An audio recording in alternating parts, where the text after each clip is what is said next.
Welcome. Vader Games in the building. Another episode, home and away.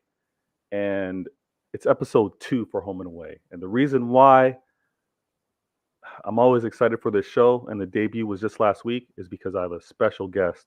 I shouldn't even say special guest, more like a host, co-host. I got Rob, Mancunian Way. Thank you for tuning in for another week, man. How you been? Thank you for having me. Again, give me a chance. The fans will definitely give you a chance. And I got to say, the reaction from last week's show and the feedback has been fantastic.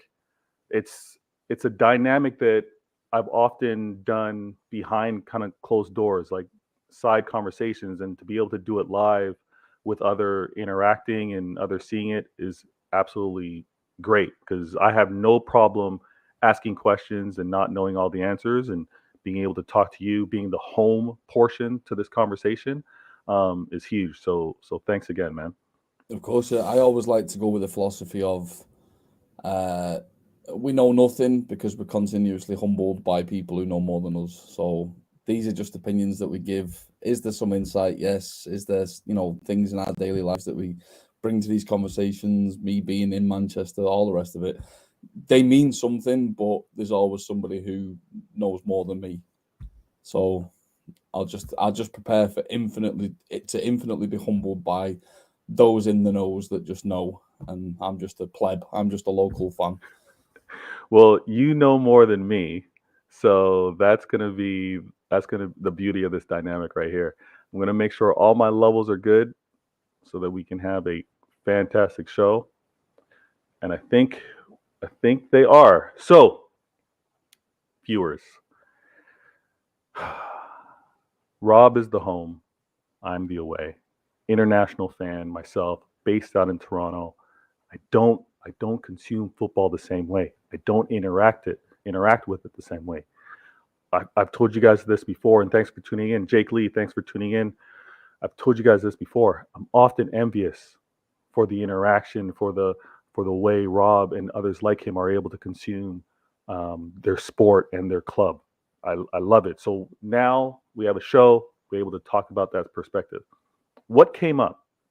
And if you guys, hopefully you're following me on Twitter and you're following Rob on Twitter, please make sure that way you'll know new shows to be posted. You'll also know if there's any changes, right? So we're lucky enough to have this show happen on Thursday, 2 weeks in a row, but that may change. So please follow on YouTube, follow on Twitter so you can stay in the know. And also, please follow the Mancunian Way on YouTube. Fantastic channel. Live watch alongs as well as post match reactions. And if you want that homegrown, authentic perspective, tune into the channel, support them as well. All right. Whew. Jake goes, hi Vader Game. He goes, hi Vader Games. Hope you're well, mate. I am. And no disrespect, but I'm going to be working on. I'm going to try to be like an actor. I'm going to work on my English accent. Bear with me. I'm not going to debut it until I'm actually confident. But here we go. The topics. If you're watching me on Twitch, you see them on the panel. If you're watching on YouTube, I'm going to go through them one by one. I will talk to you about. I will tell you what we're going to talk about. Football banter. Right? It's so unique. It is so unique that we have to talk about it because it's not something that's actually over here in North America. You just had a prime example of it in the comments already. From Mr. Chris Baker. Authentic, give over. See, he's older than me, so he's pulling rank on me, And sometimes you just have to salute your senior officers. All right, we got some more comments. In the house, good looking out. Yes. All right, so we're talking about and I love the interaction. I'm normally just talking to myself, right? So I put up these videos and then I share them with the world. But at least in this case, I'm able to interact with you. Football banter. It is so unique. Based out here in North America, I would refer to it as more as trash talk, but it's different. Football banter, I don't know where it started. I don't know who was the first person to throw out a comment and promote their team or be confident and reflect or represent their team and how that conversation went back and forth. I'm going to lean on Rob to give me a little context to it, or just explain to me what football banter is, even in its present day. And then I'm going to share with you what North America trash talk is, and we're going to move on from there. But the list of things that we're going to talk about: banter, trash talk, City fan expectations, rival fan expectations of City, fan behavior, how it once was, how it's evolved to what it is now. And I also want to talk about even like fan behavior do's and don'ts, what we think as Manchester City fans, the things we should do as a club, as a fan base, the things we don't do, that we see rivals do, that we should shy away from. I want I want to talk about Manchester City-itis. That's where I'm going to lean on Rob heavily, and hopefully those of you in the comments that can speak to that and give some examples. We're going to touch on KDB, where he ranks amongst all-time EPL midfielders, and I always close out the show with the shoe game. But let's get back into it. Football banter, Rob. Oh, this is a big one to unpack. Do your best. All right, I spent about 5 years living just outside of Boston, Massachusetts, where they have coffee. Obviously, the team there is the Patriots, the New England Patriots in Foxwoods, Massachusetts. And I think it was 2008 or 2009. It wasn't the Super Bowl. Was it the Super Bowl or wasn't it the Super Bowl? I think it was the Cardinals. Okay. Versus New England Patriots? No. That just happened to be where I lived. But I was in a household full of Americans. One was a Cardinals fan, one was a Patriots fan, one was a Vikings fan. I'm pretty sure it was the Cardinals. Didn't they have like some trolley pusher as a quarterback or something like that? Some guy who had one of those hero stories about how he used to push carts at Walmart and then Kurt Warner went from bagging groceries to being their quarterback. Mm-hmm. Yeah. It was that team, whatever team that was. They were playing against the Pittsburgh Steelers. Okay. Mm-hmm. So I was in this household full of fans of every sport, every franchise team or whatever you want to call it. Franchise is kind of like a disrespectful word in this country, but over there that's just what you call it, I guess. I don't know. It's very confusing to me, even though I lived amongst it for like 5 years. And they were all just getting on. They were all enjoying the game. They were all enjoying the game. They were all friendly talk. There was no. It's so weird. I mean, like, because having interacted with all sorts of Americans, like the worst insult I ever heard was "You're a douchebag," and if someone calls me, I just burst out laughing. It's like that's what you're calling me. Because to me, that I don't know. I mean, like I was far from offended when somebody called me a douchebag. Yeah. It just seems silly to me. Like I mean, I don't want to say all the swear words that are over here because there are many dictionaries full of them.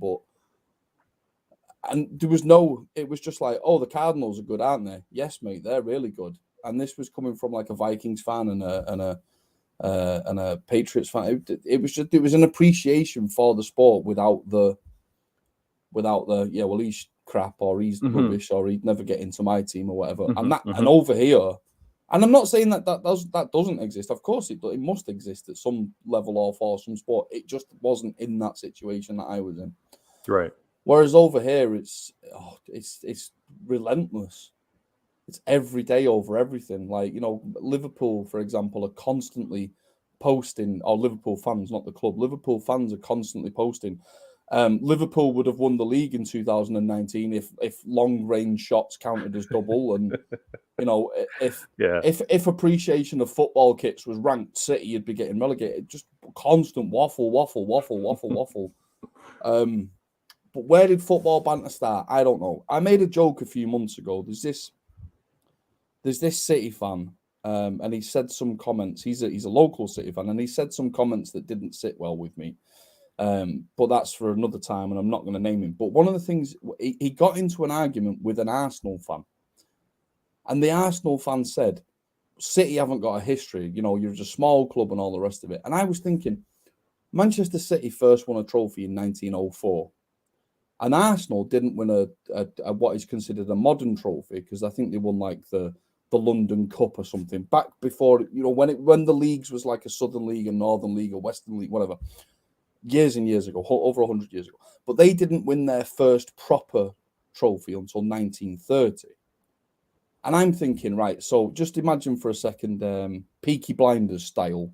There's all these Mancunians with flat caps going, "Oh, thou hath not won a trophy, and we've won a trophy. It's been 26 years, and Arsenal haven't won nought, and City have won a trophy." And I just think, and when I put it like that, it's just ridiculous and stupid, isn't it?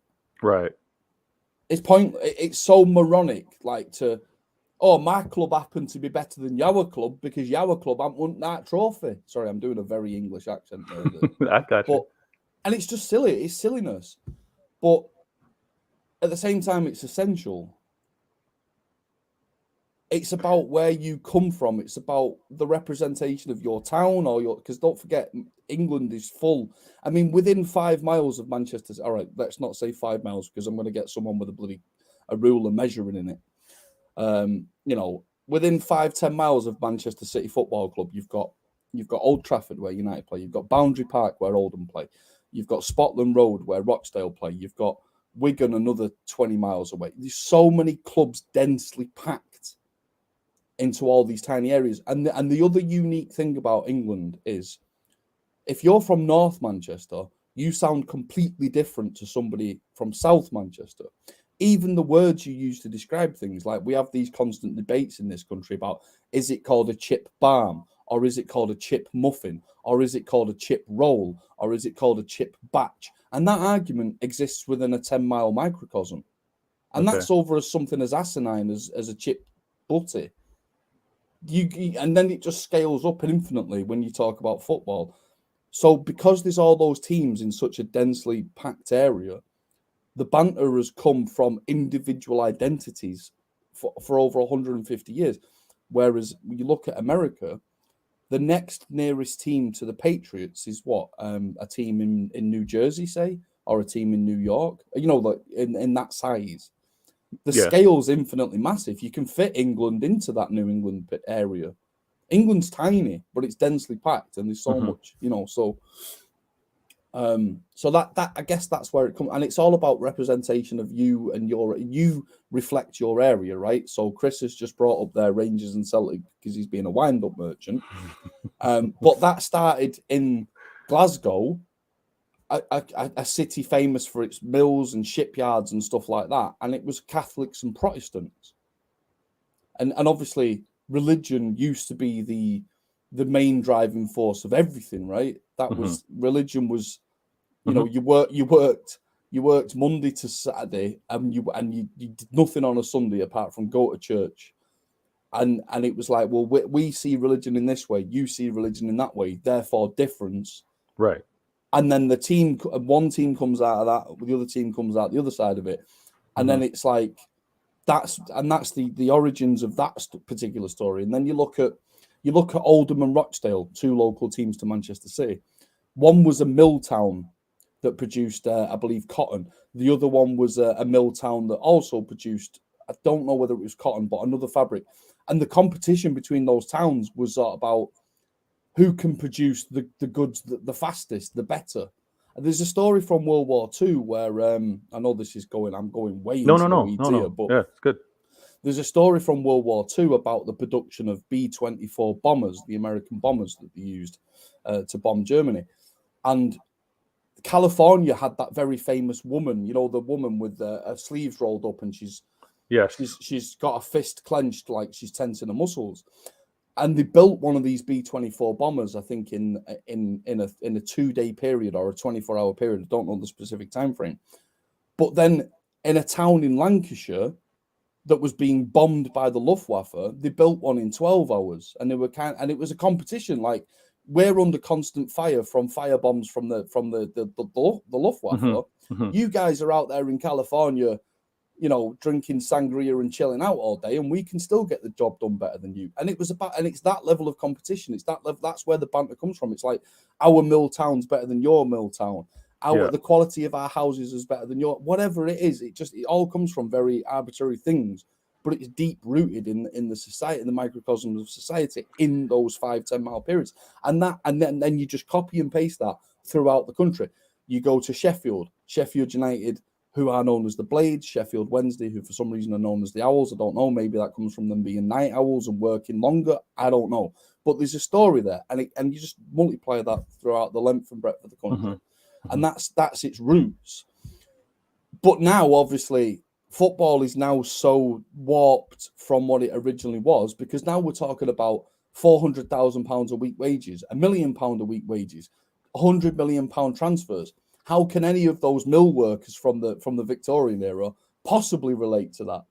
So the evolution of the banter has gone way off in a different way, you know. So I know that was a very long-winded answer, but no, but I love the context, and this is why, in terms of having the conversation, posing these questions, we're able to kind of get like an all-encompassing viewpoint and description to what's happening.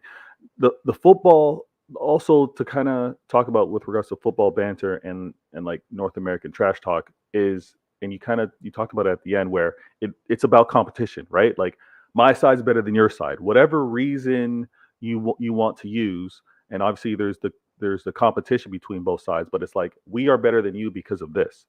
And that is very similar to North American, trash talk in terms of team versus team. I've got the better, if we're talking NBA, it's 5 versus 5. I've got the better 5 versus your 5. If it's NFL, it's 11 versus 11. And so American football, that's what they're going to be talking about. And the same thing goes for even baseball. As you know, the historic banter isn't over here in North America. Well, I was going to. Can I just sorry? Yeah, go ahead. When I look at, say, like a city like Detroit, Motor City, you had General Motors and Ford. Now, if that was Britain, General Motors and Ford would have founded football teams, and the rivalry would have gone on for 150 years. But has Detroit got 2 local teams? The one that sort of decided GM workers, and one that so you see where there's a disconnect. If that was Britain, there would be 2 rival teams now, 150 years later or 100 years later, that still only drive Fords or still only drive General Motors, and their entire bloodline of their family. If one of their daughters dates a lad that drives a Ford and they're a GM family, they'll never speak to him again, kind of thing. Right. So, and I get that it's in the blood, right? It's how you grew up. That's why you're going to make those particular choices and not be involved with the other side. But what I meant in terms of like the history portion of it is the banter or the trash talk that happens doesn't go the way of football banter to refer to past years. Like, you won't hear fans over here talk about, as to use your example, New England Patriots saying we're going to win the Super Bowl, even though the squad itself has no members of the previous winning Super Bowl members, and say we have the heritage to win because of past years, right? That's not the football trash talk. That's not the North American sport trash talk that kind of happens here, where it's so embraced. And when I meant in terms of football banter, and to kind of ask you the question with regards to like the history, that's where I was coming from. I'm seeing some of the comments coming through, so I'm going to look at that real quick. If you have something to say to that. I was just thinking about one of the things that, in my mind, plagues American football is the fact that correct me if I'm wrong on this one, because I am really a lay person looking in on this one, but haven't teams moved geographic locations? Yes. Yeah. So that is another thing too, in terms of, for the sake of consistency and not to make it problematic, because I'm not gonna talk about North American football, because then football could throw things. So I'm gonna keep it in relation to the NBA, right? Like, teams have left. Like, the LA Lakers were once in Minnesota, and Minnesota had so many lakes. Like, that's kind of where Lakers came from. The land of 10,000 lakes, yeah. Yeah. So they had moved. And then you have again, I know franchise is a bad word in terms of over in the UK, but you've had franchises like Sacramento Kings, which is a basketball team, but they were new in terms of their creation, and they themselves have kind of moved as well. So there's a lot of that in American football as well. You'll have an owner that's choosing to move from LA to Las Vegas because there's no team in Las Vegas and there's an opportunity to kind of capture that fan base. They don't have anything, so it's a money move, right? And I know that plays a part in terms of some of this history, but what is so funny and what for me as a fan requires me to actually do more homework than what's actually experienced here in North America. North America, you can have your team, and the day you like your team is the day you're going to then talk trash moving forward, right? You're not going to have to say, "Oh, my team in the early 2000s or 90s was doing da da da." That's not quite how the football banter goes back and forth, or sports banter goes back and forth over here. And it is so unique. It is Well, so unique. I've got some banter for you to address this question from Tashimo. Yeah. Firstly, Man City is a club down Canal Street. It's Manchester City because it represents the city of Manchester. Would you accuse an Aston Villa fan of supporting Asville? You wouldn't, would you? Mm. But as far as the Man United, you can say Man United because that's disrespectful to them, you see, because they're actually from the borough of Trafford, which is part of the city of Salford. Now, the city of Salford might as well be Manchester. It is in it and it's next to it. And it's an older city than Manchester as well. Not a lot of people know that. But yeah, do Man United fans live in Manchester? Yeah, some of them do. Of course they do. But you won't really find many of them at football matches because just like Manchester City fans who live in Manchester, it's a poor working class city and they're being priced out of the games. United fans from Manchester were priced out of the games a lot before City were. But there are some anecdotes to that, for example, and this is your football banter stuff. When Manchester United or when Man United rescheduled a game recently, within the last 6 months, the fans from Ireland and Norway couldn't rearrange their flights, so the stadium was half empty. So if that tells you whether the fans come from the city or not, should answer your question. Stadium's half empty when the flights can't get rearranged. You do the maths on that one. Yeah. Great comments. Thanks for sharing them.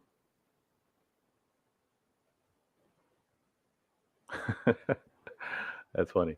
I love the dynamic in terms of how the banter goes back and forth. I also know that there's a different experience whether you're in stadium to where you're in the bars to where you're just in your community walking past people like yourselves during a non-match day or even after a match day. I've said this before. I I don't have to live with the my club just lost and walking past rival civilians, right? Making me feel bad about my club losing. We So don't wear shirts all the time, We don't. I know that, I don't but wear. I've not worn shirts since I was a kid anyway, mate. You might want to wear shirts, but I don't wear shirts. A grown man should be in some other clothes than that. But in my opinion, anyway, I don't take that harshly if you do wear shirts. It's a bit silly, You see a grown man with a player's name on his back. It's like, is he your hero? Really? You're 50 years old, mate. Calm down.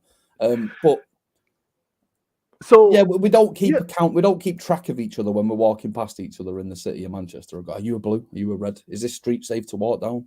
It don't really work like that, but it is there. There is a cloud of yes, it, like this ethereal cloud of it. Sure. yeah, and in terms of like country sport, right? So oddly enough, the national sport actually for Canada is lacrosse. That's actually our national sport. But if you ask anyone, they're going to say hockey, and Absolutely. that is where to your point, are you a Are you a Habs fan? Are you a Montreal Canadian fan? Are you a Toronto Leafs fan? Are you an Ottawa? Are you an Ottawa Senators fan? Like there's that interaction in itself, especially here in amongst the population, that's when a match happens, a result happens, and just through memory, those fans will know, oh, I remember talking to Rob and he said he's a Leafs fan. They just lost. I'm gonna give them, a few jabs today. Sure. That's kind of like what I was referring to with regards to Geography is a factor though as well, isn't it? Like, yes. so you're saying there, you said a minute ago that I potentially walk down the street in Manchester and can bump into United fans. I'd more likely be able to do that in London, but that's, there's a bit more banter for you. But geography is a big thing, and I tried to say about geography about 10 minutes ago about the fact that the teams are so closely located to each other. I went to quite a few American sports games, but I went to basketball. I went and watched the Celtics. I went to watch the Red Sox. I went to watch the Patriots. I even went to watch some AAA and AA baseball, the Lowell Spinners and the Pawtucket Paw Sox. Away fans aren't a thing, really, right? What? Wait, what do you mean aren't a thing? Away fans. Away fans. They're not really a thing. What do you mean? You mean traveling fans to attend the game? Absolutely. Yeah. Not in the I never. Well, okay. Have they got their own segregated section for one? Have they got an allocation for two? Yes. So in terms of seating, it's not as how do I put it?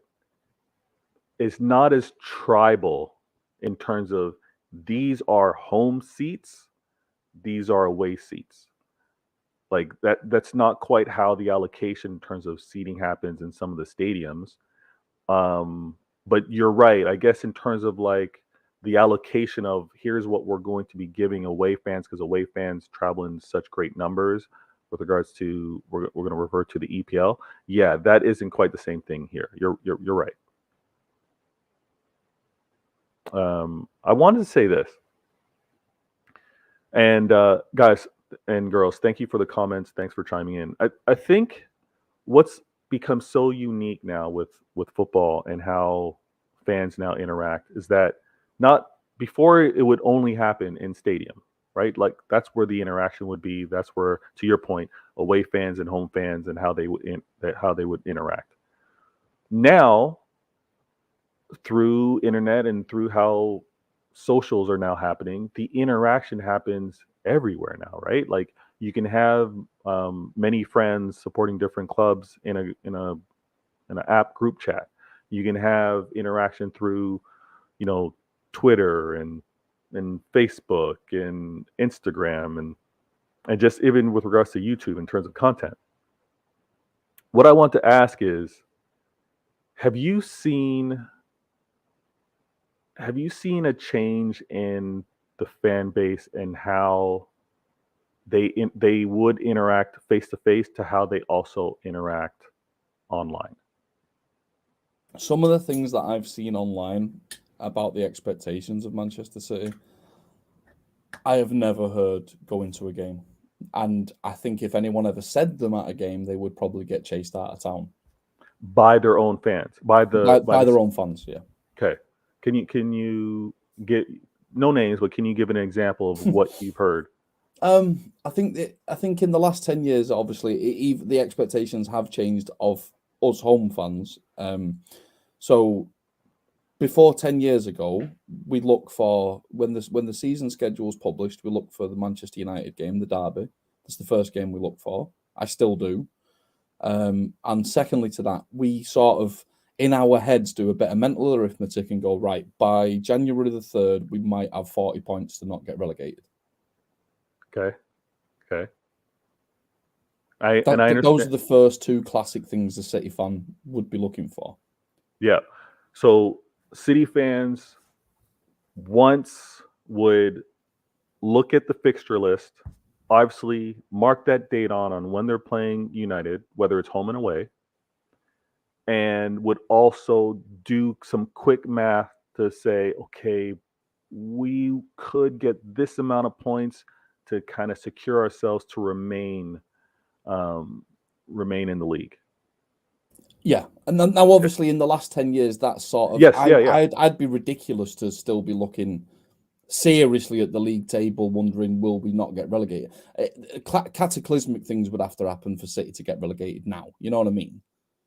But that's slowly been fading away from the forefront of my brain, really. But that has been something classically I think every City fan would take seriously, less and less as the years have gone on. Okay. And if that was the expectation prior to today, those same fans, how do you think they look at expectations today? Those same fans. Me or them? Because I don't really want to speak for them. I Okay, can speak for me. Speak for you now then. So again, you're representing home fans. I'm Yeah. representing Okay. away fans. So So, you speak for yourself, but in a roundabout way, there's a little bit of spill because you're going to represent more than one person. well, I guess we kind of have to do it by trophies, right? And that's slightly arrogant. I mean, I know Chris is going to beat me No, up for no. just well. My expectations now is I want to win a domestic trophy. Okay. Premier League is the holy grail. FA Cup, second most to that. League Cup, third most to that. And Okay. European's a bit of a flirtation on the side. I have no Okay. expectations. By the way, I have no expectations of winning any of those trophies. I don't think anyone in the right mind should automatically believe that they are destined to win those trophies. But with the level of investment in the squad, with the status of the club, that is a reasonable expectation that you would at least be competing till the very end for those trophies. Okay. All right. So I'm gonna make this easy for you. I would never ask you to set expectations or make a prediction on next year. But let's say we go through the summer, you're able to assess what your rivals have in terms of squad and what obviously our team has in terms of squad. So you now know that. And then based off of that, the same way you would kind of look at some teams on that fixture list and say, yeah, I can get a point here. Yeah, I can get a win here, maybe a potential loss, is the same way you'd probably look at your squad and say, you know what? Healthy, playing good football, we should be able to challenge for these titles or these cups, these trophies. So when you're able to look at the squad in itself, in its totality, and maybe have a good reference to what your rivals will have, I think it would be fair to say, as a City fan, I can now obviously hope for this, right? Hoping for a Well, trophy or expecting to challenge well for a trophy should was be it 9 years ago? 9 years ago, FA Cup final against Wigan. Wigan, who got relegated that season.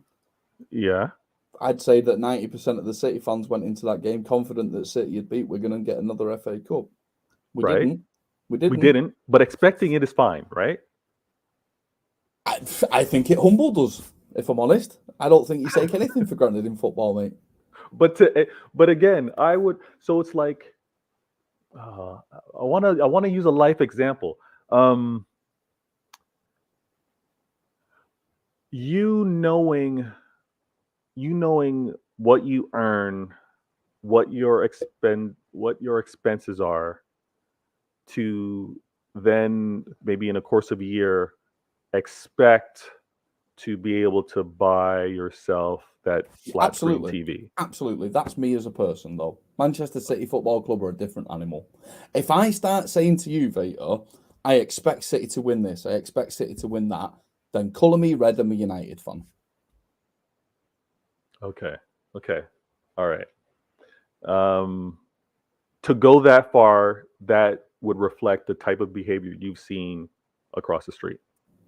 Yeah, absolutely. Okay. It just would. It just would. And that might seem illogical, unreasonable, whatever. As a City fan, never, ever, ever admit, even if you privately think it, never admit that we're the best. Let Pep Guardiola do that. We don't Okay. need to say it. So I, I find it funny because again, Rob's the home, I'm the away fan, and I don't know if it's through osmosis. I don't know if it's through my my efforts in terms of being close to the team and absorbing as much as I can. I recently was on like a panel show, and those guys, and in the comments, I was being I was being heavily criticized for not being confident enough, for not being boastful about the club, for not being it's wrong because I do have pride in the club, but I guess how I was expressing it didn't reflect it. And it's funny because in myself, right? Looking outside looking in, I'm like, but this is how I see us as a fan base. Okay, So okay. But how old are you? I'm old. I'm I've I'm got two 40. kids. I'm 40. How old are Yeah, you? so I'm closing Ish. in. Right. Yeah. Okay. Right. Half of my life, I saw Manchester United win everything. For half of my life, Yes. halfway point of my life, I saw Manchester United win the Premier League, the FA Cup, and the Champions League. Within a week of Manchester City struggling against Gillingham to get out of League One. I've seen that in my life. I've seen them win everything and us just about scrape past to stay in, to pretty much stay in existence. We couldn't have Yeah. survived another season in League One. Okay. I've seen that. I've witnessed it. I was there at Wembley. I witnessed United do it on the television, and I was there at Wembley physically, me watching Yeah. City just about scrape past Gillingham. In the last minute of the last game, on penalties, all the rest of it, the most dramatic, pointless, stupid City where you could do things. I've Yeah. seen that.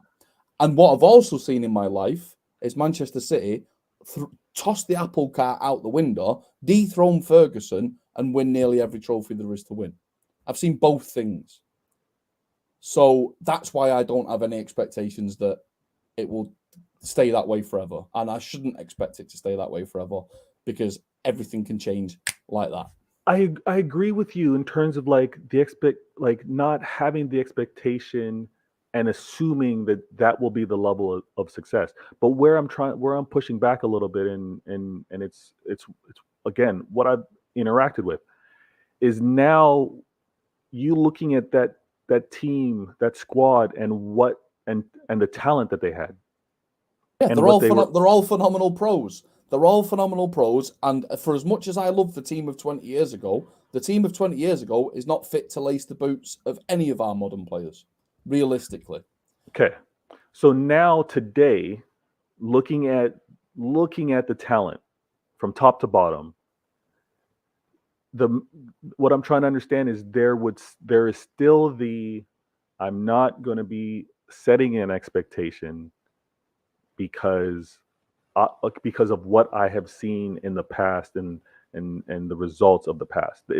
I'm hearing. I'm not saying. I'm not saying in a way where there's fault to it. I'm just trying to summarize it to kind of give an understanding. I think, yes, on one level, but on another level, it's not the City way. It's Okay. just not the City way. And You is it have this? to be humble. You have to be humble. Mancunians are humble people. Can I just tell you, the Yeah. Mancunians are responsible for the atomic bomb before the Manhattan Project. The mathematics, in principle, was all done at Manchester University. The computer, Sir Alan Turing, Manchester. The steam engine, Manchester. The Industrial Revolution, Manchester. The opposition of the Confederacy in America, Manchester. We refuse to go to work because of the slave trade, Manchester. Manchester is responsible for all of those things, and you've never heard of any of them because we're humble. And even though I've just gone against that by stating No, them, you know what I no. mean? Yeah, stating it and being boastful about are two different things. So I understand that, and I get the psychology. I do get the psychology. And Chris, thanks for the comments and thanks for the perspective out here. Um, it's so unique now. It's so unique. Oh, actually, let me put this comment up as well. The workers' rights after the Peterloo massacre, the birth of socialism, the birth of the National Health Service, the birth of all of the good things about modern society, Okay. and some bad, because you can argue computers are absolutely disastrous, but whatever. Manchester is the epicenter of those things. and nobody would ever know it. Okay, And the fair. people of Manchester are so downtrodden and humble that success is almost contrary to our inherent nature. It's an incredible struggle of the soul, and that sounds ridiculous because it's just football, but that's just reality. Is there a happy medium? Maybe down the line, maybe in 20 years' time, if we've won 10 Champions League and Pep Guardiola's got a big golden statue, fine. We can all come together and sing Kumbaya, whatever. But as it stands at the minute, half of my life has been spent with dire football. Half of it has been spent with, not even half, a quarter of my life has been spent with good football. There was a 10-year period just before the takeover where we scored 6 goals at home in an entire season. And the 10 years before that, we got relegated. I said it up until last season, City had been relegated more times in my lifetime than we'd won a trophy. So yeah, I don't know. No, I get it. I get it. Where it becomes funny, and this is why I brought up the example with regards to being on the show prior and kind of giving my perspective, even after a 5-1 win versus Wolves, right? And games closer now to 2 games to go before closing out and possibly winning another EPL title.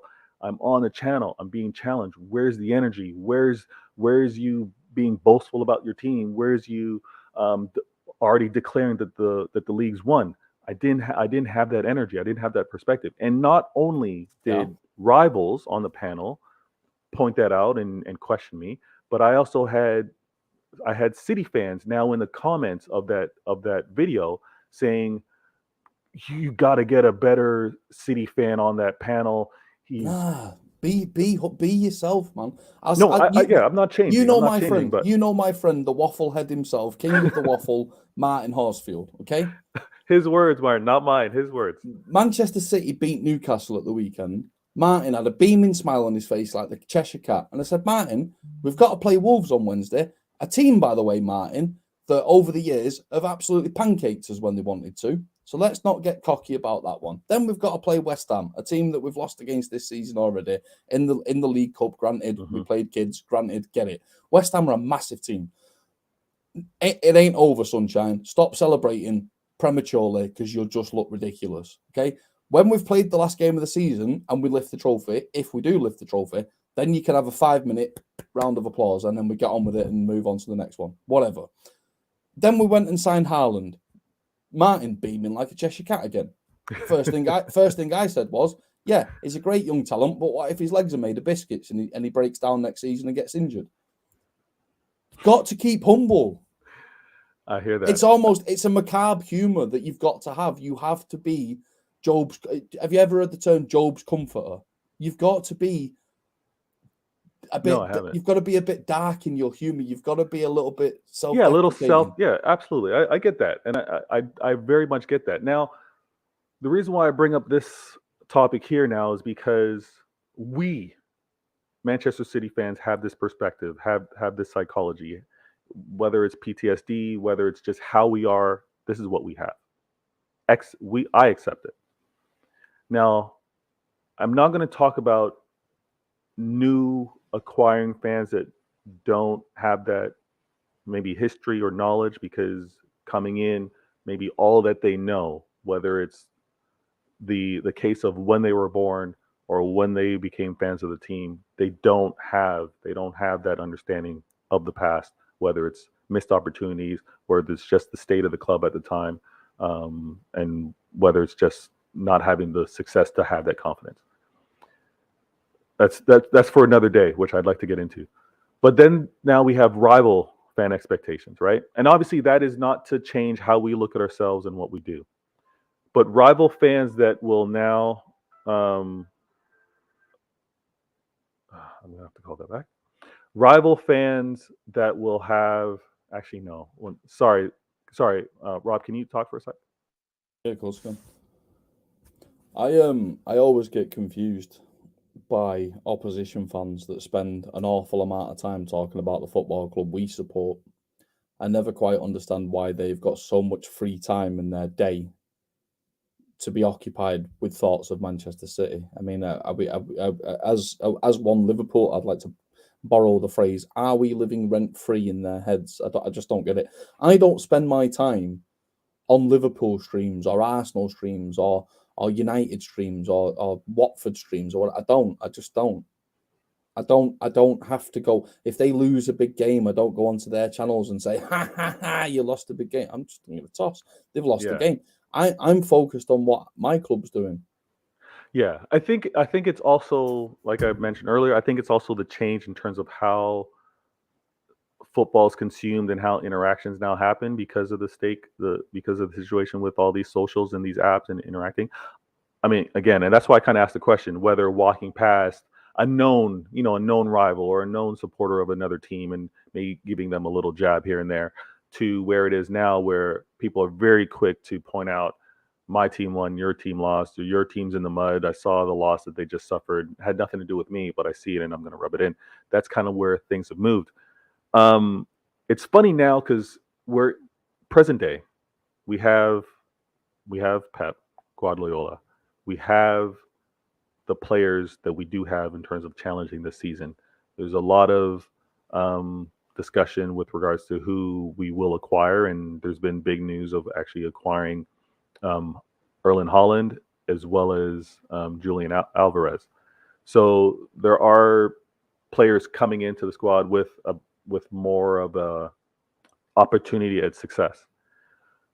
Obviously, rivals look at, okay, I see these players on paper and I see the results of what you had in the past, and I'm going to make, again, assumptions on how you can potentially perform next season. Okay. And in terms of the whole conversation, because we all do it, maybe looking at a fixture list, counting some of our potential wins, and now with an additional fixture list when it comes down to Champions League and seeing where may line up in terms of group stages and things of that nature, to again think of what future successes may be. Rival, Vator. Yeah. No, it can be argued, right, that Pep Guardiola's brand of football at Manchester City is the most aesthetically pleasing, best football domestically that's ever been played. It can be argued, okay? Other people will say, well, the Ronaldo team at Madrid or the Messi team at Barca, whatever. It can be argued that the football that Manchester City play is some of the most beautiful looking football it has ever been.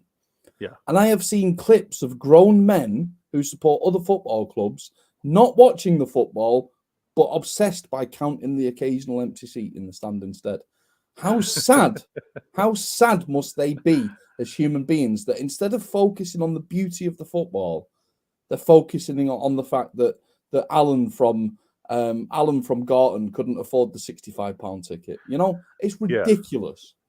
I agree. That is so odd and weird to make that a point. Again, make that a point of football banter, right? Like, why are you now counting seats or empty seats and not even knowing the context of why these empty seats are? It is extremely weird, and that's how extreme things have gone.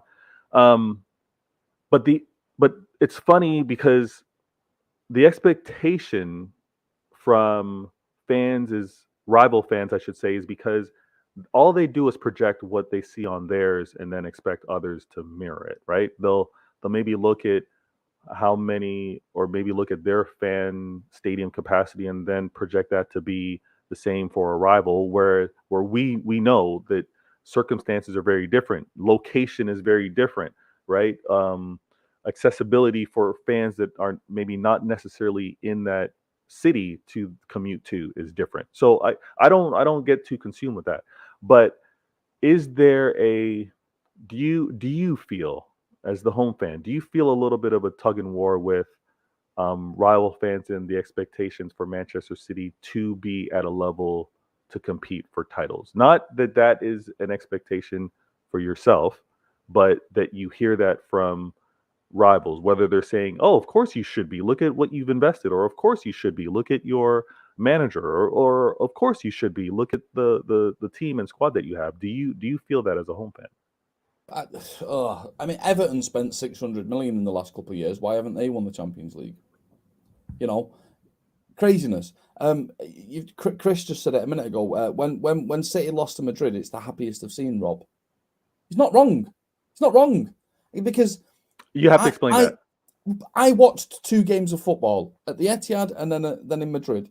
2 games of football that were perhaps some of the best football I've ever seen in my entire life. It was incredible. I was lucky to witness it. You were lucky to witness it. Yes, but that's okay. But hold on.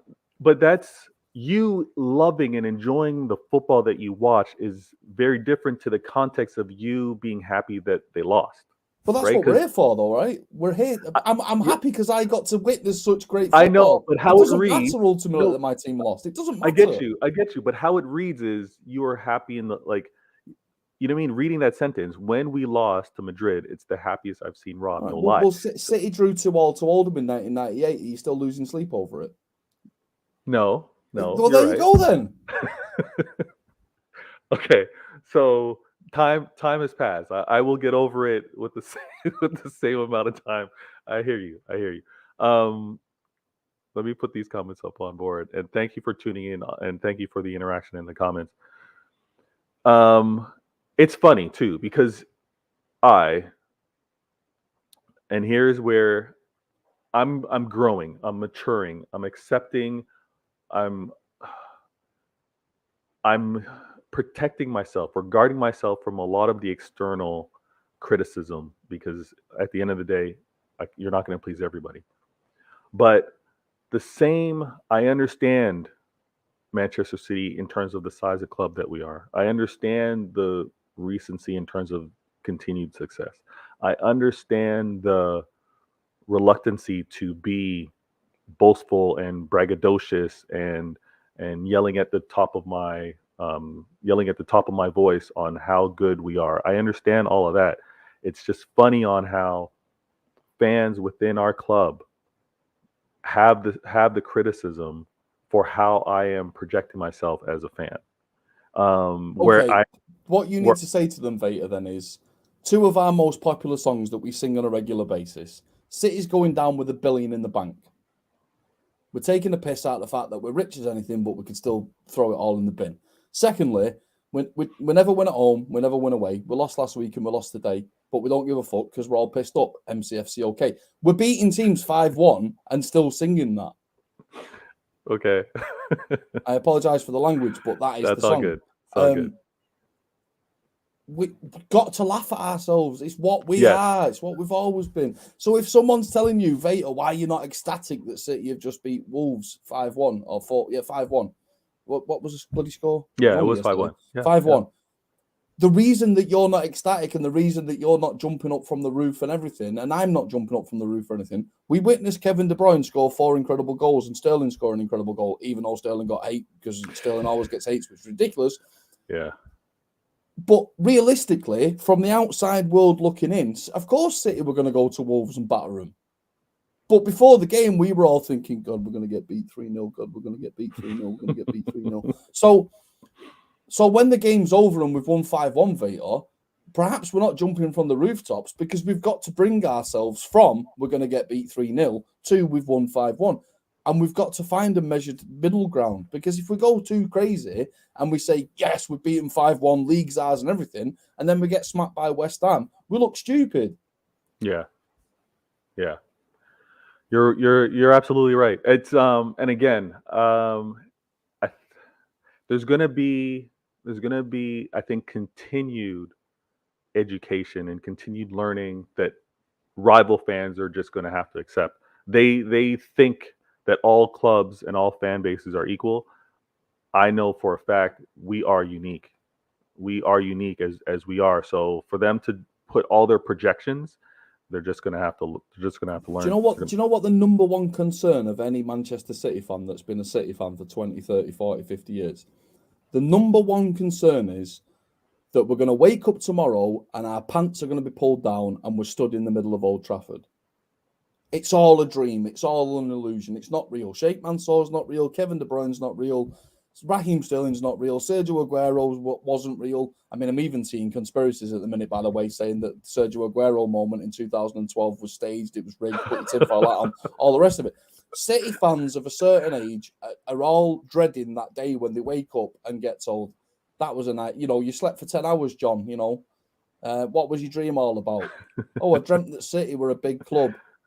We're all sat on the edge of our seat waiting for the rug to be pulled out from under us, mate.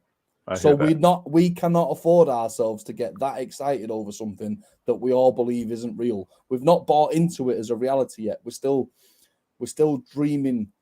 We're still dreaming that it's all going to get torn away from us. Maybe our mentality will change in 20, 30, 40 years. But if our mentality does change too much, we are in danger of losing our soul. Well, what I'm hearing is our mentality may change in terms of maybe poor description. Don't kill me, but maybe an expectation for the club to pursue title wins, and I'm talking domestic as well as in Europe. Maybe that may change where it's like, hey guys, let's put together a team to challenge, and that may happen more consistently. I'm going to put a couple of these comments on board. Thank you for all of them. I appreciate it. If you're new to the channel, again, first things first, my peoples come first. City fans, please hit that follow button, subscribe. Every little bit helps. Please like as well, because then how YouTube thinks, the whole algorithm, like-minded individuals like yourselves will see the content, and hopefully we can have an even greater conversation. And please definitely tune in to the Mancunian Way, where Rob and Martin put on a fantastic show. There's other members as well. It's a huge, amazing family. Live watch-alongs, reaction shows, and again, continued a great perspective, especially for home and away fans to be able to consume. I think you're right, Vuma. I think you're right. The next generation of City fans with a continued level of this type of success, things may change. But we'll only know. I mean, they'll only know winning. So I think it's still wrong to only know winning to then only expect winning, because if you understand sport, there's highs and lows and there's cycles, and nothing is guaranteed. It's all about effort and what you put into wanting to be successful. So that should never change. Another comment here. I go, for life. I think, as Rob says, we don't get too excited, as we have been let down so many times. And I get that. And I myself, we're fans. We don't know it as closely as the players do, right? So we're hoping for great performances. We're hoping for players being healthy, but anything can happen, and that affects results. There's also things that are out of our hands with regards to VAR calls and referees and even just the way the ball bounces. A lot of things can change. I'm trying to formulate something in my head that might make sense and might not make sense, but there's an ideological difference between England and, say, America, not Canada, but America. I don't know so much about Canada. In America, in theory, you can be born in any household or hospital and become president. In theory, right? In theory, yes. In England, if you're born north of the Watford Gap, your life is done for unless you try incredibly hard. You'll never be a peer, you'll never be a lord, you'll never get invited to the soiree dances, you'll never be Cinderella with a glass slipper, you'll always be scum. That's what we're all called, scum, by the conservative elite that run the country. So unless you're born into it, you can't be anything special in this country. It's harder in theory than it is in America. Being a Manc, being a Northerner, we're born scum, and I don't know whether you're aware of Monty Python or anything like that, or Harry and years ago, years ago. There's that Etonian society image of the privileged and the not privileged, and we're just the mass not privileged. We're the mass unwashed, uneducated idiots. That's what we are to those people. And that's part of being a Manchester City fan from Manchester. I'm not from Manchester. I'm from Oban in Scotland, but my family are Manc, and I was raised in Manchester. But that's part of it. We are the illiterate masses, the scum. Get back in your box, scum. You're not allowed to be too happy. You're not allowed to celebrate too many things. You're not allowed to have too many triumphs in life. The first thing that Northerners do when one of their mates wins the lottery, let's say that you've got a mate that wins the lottery and he wins 50 million. Mhm. the first thing you do is say, "Oh, that dickhead's changed." You don't celebrate that. You're not happy for him. You say, "Oh, that dickhead's going to change now." You know, oh, he won't want to mix around with us anymore now that he's posh and he's made it. That's the first thing we do. It doesn't have to be sincere. You know, we don't have to now Yes. start hating the person that's won the lottery, but we have to show disdain for it because he's achieved something or he's done something or he's literally or figuratively won the lottery. We have to be against it, and then later we can then move on and say, "Well done, mate. Give us a tenner." You know, but the first Yeah. reaction has to be, "What a dick." I hear that. I understand that. I understand that kind of dynamic. And even in terms of like the the the true nature joke in and love, even though it comes across as a little bit of a jab. I get that. Um, I want to talk about this because, and we've alluded to it a few times through the conversation. Actually, you know what? Before I do, let me see these comments because as you were talking, I think some comments came through. Oh, we got Cal giving us some updates. Hey guys, Kane has scored. As someone who lives in Liverpool, the North are told we are lazy when the system makes you work 3 times harder. I hear that.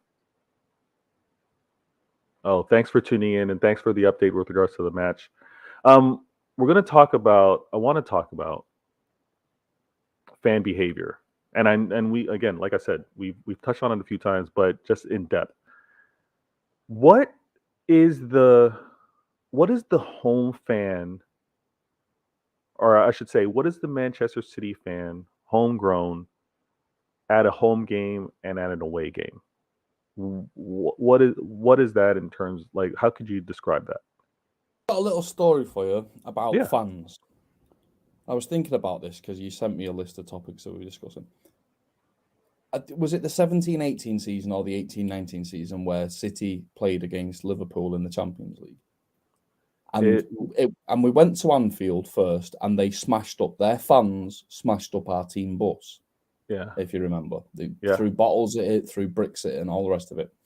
On the way to that game, the Manchester City team bus stopped because a Liverpool fan was having a heart attack, and the Manchester City medics got off the coach, resuscitated him, and enabled him to be in a good state before the ambulance arrived, and ultimately saved his life. And then 2 minutes later, those same Liverpool fans were smashing up the bus with bricks. And in the media, in the week between the two games, so after this had happened, the media were saying, well, there's going to have to be extra police and extra security and extra presence at the City ground for the return leg because the Liverpool bus is going to get smashed up. Ultimately, the City fans reacted by doing nothing. We just ignored them. We turned up in our masses with full stadium, watched the game, but we weren't there lining the streets. We weren't there waiting to smash their bus up. We just showed them that we're better than them by ignoring them and their behaviour. So that's an anecdote that I think is important about the mentality of fans. Did you want to elaborate on your question and ask more? Yeah. I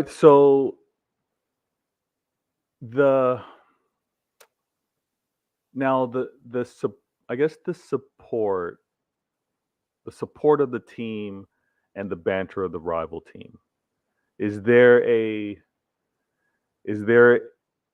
city way on how we do things and how we don't do things? I know based even with the story that you explained in terms of like taking the high road, and we aren't we're going to bust up your team bus type fan base. But is there a distinct thing that you can maybe point out as this is what we do and this is what we don't do as fans? 2011 FA Cup semi-final against United. We were all stood on what is known as the roundabout at Wembley. Anyone who's been there will know what I'm talking about. And we had a giant inflatable beach ball, and we were all drunk, and we were just playing a giant game of beach ball. Thousands of us. And the police were all there on the police horses, and they'd lined the streets to stop all the trouble and stop all the fighting that they predicted, stop all the violence that never happened. because we were just having a giant game of beach volleyball. So someone traveled and then inflated a beach ball, Mhm. and it just sparked it sparked a Sparked a massive. spontaneous game of beach volleyball between thousands of fans. Yeah, that's City fans. That's City fans. That's changed over the last decade or so. The fan base now, the club itself changed the way that changed the way that tickets for away games were allocated, and incorporated a lot more of the 18 to 25-year-old demographic. I am not a fan of this, but they did do it. So now that the average age of the fan going to away games has changed, the mentality of the fans has changed along with it. Some of those City fans have been brought up right by their parents, and they actually toe the line of being, mediocre expectations and being miserable. Some of them have taken the right approach, and some of them have taken the wrong approach and believe that we now are entitled to win everything and should win everything. So that's a whole other bone of contention. But No, sorry for laughing. Chris Baker's comment, I couldn't contain it. It's the comment of the show so far, and it's appreciated. Thank you so very much. you should read that out loud because it's hilarious. Yeah, Chris Baker goes, Vader, you've convinced me to subscribe. This is an excellent discussion. However, I put a limitation on how many channels I subscribe to, so I will be unsubscribing from the Mancunian way. If you want to sum up Mancunian humor, it's right there. It's right there.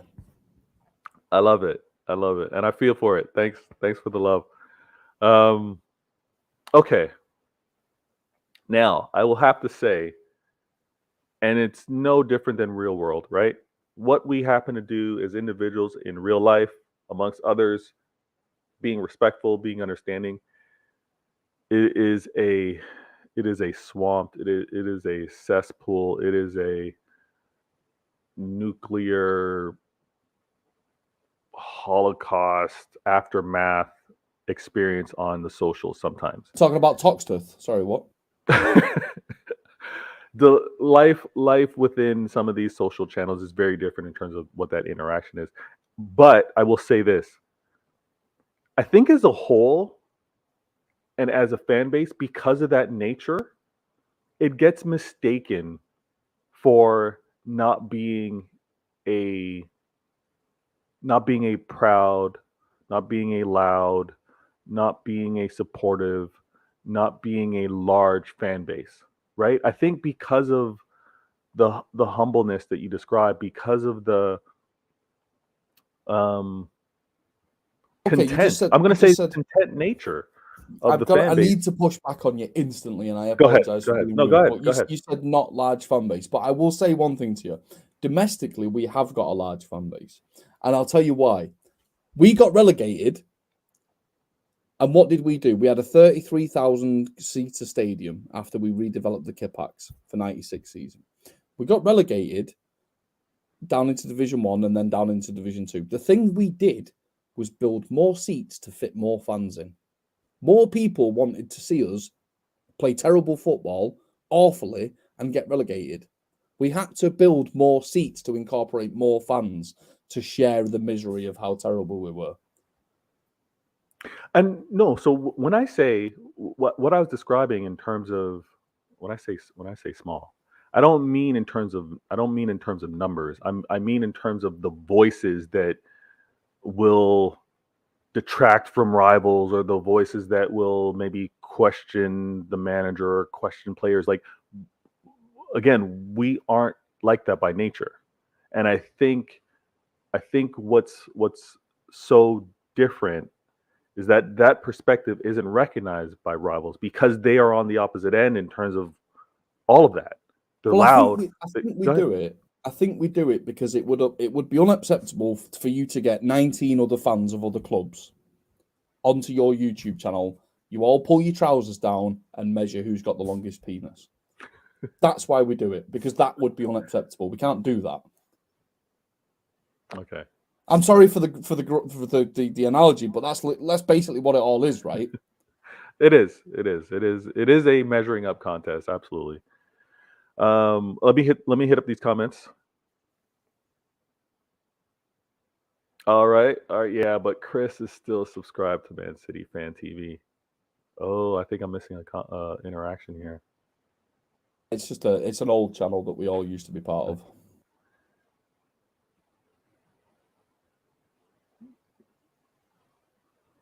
That was the frowny face from Cal was to do with a Toxteth comment, because Toxteth is an area of Liverpool that Cal comes from, and you said nuclear holocaust, and that's what Toxteth looks like. You threw a jab. I love it. I love it. All right. Okay. I hope you guys are enjoying the content. I hope you followed my channel. I hope you follow the Mancunian Way, and definitely look us up on Twitter. We're going to continue to post any early notifications when we can to let you know when the show is going to come through.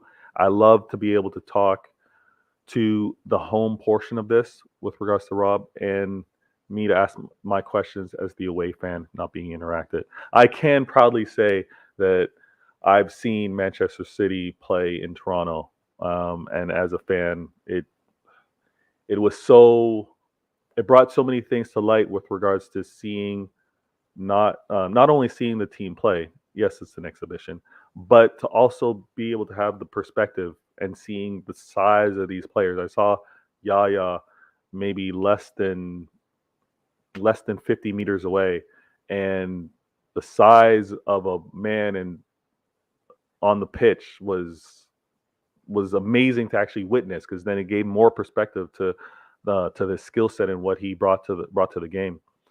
My next point, and I'm gonna sit back and have to listen here, and there's no limitation on time. You and Martin mentioned this to me a couple weeks back. We happened to be in the spaces, and you guys were kind enough to give me speaker privileges, and you were kind of going back and forth. I want to understand this, and I know you've talked about it a little bit with regards to the psychology and Manchester City fans from its early days, and things of, even with regards to our most popular songs that are sung in stadium. Can you for the listeners, and again, I'll put up some comments if you guys want to chime in as well.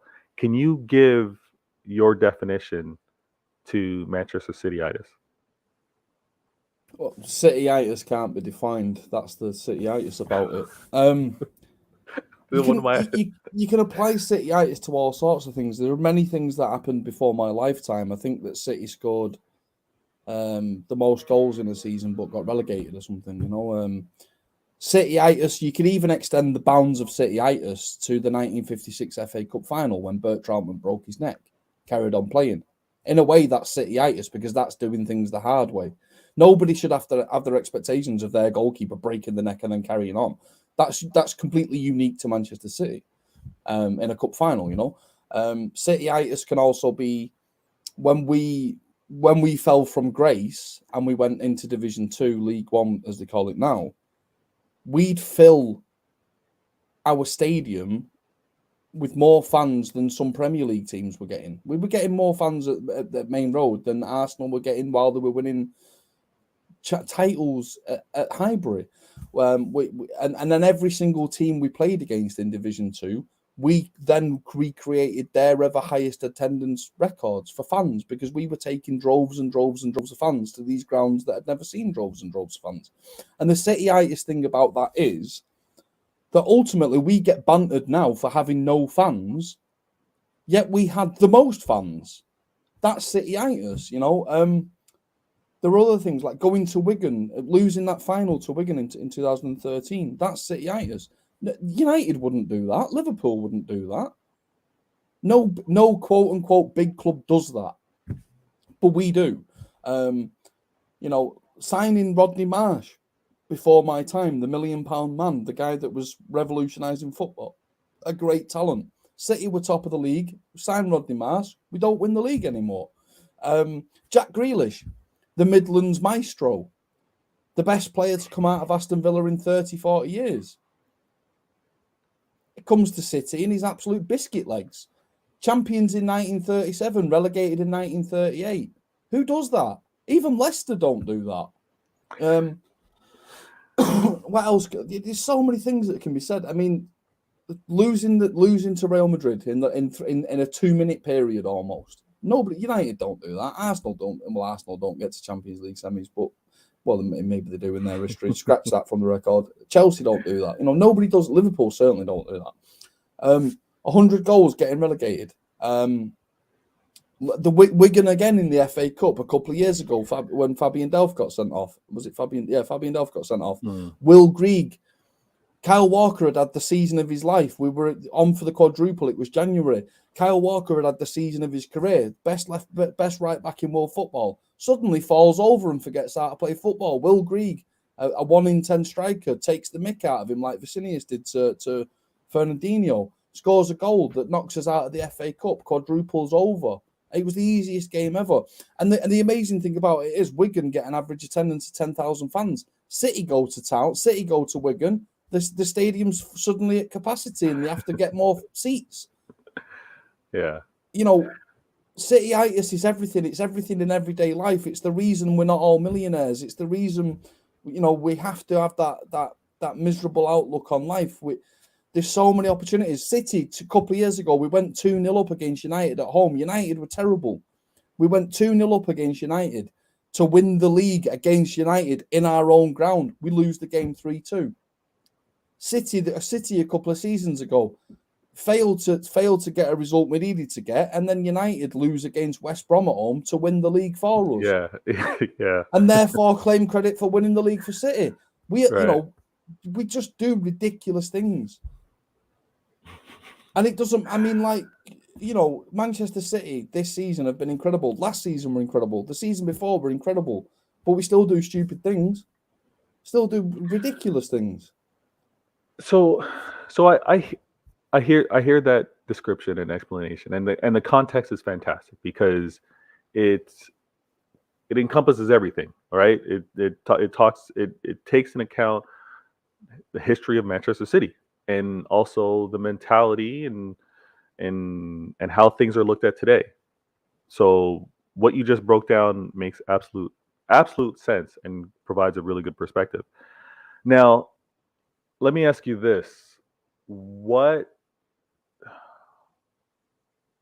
Obviously the term Spursy is worse than Manchester City-itis or City-itis. We embrace City-itis, they don't embrace Spursy. We embrace it because it's part of us. It's part of our downtrodden nature. It's fun. It's funny. We laugh at all of those ridiculous things we've done. Of course we do.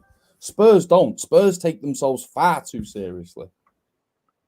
Fair. I did think as you were talking through it, and I had the conversation a couple days ago after finally calming down and thinking about Champions League, is that how we went out, the fact that it came down to those last, essentially the 90th minute, and then also had to laugh and reflect on how we won the title with Aguero and how tough we made it for ourselves early in that game, to how Joleon Lescott, he'd been an incredible defender all season, sets up Gibril Cisse, I think, for one of the goals. Yeah.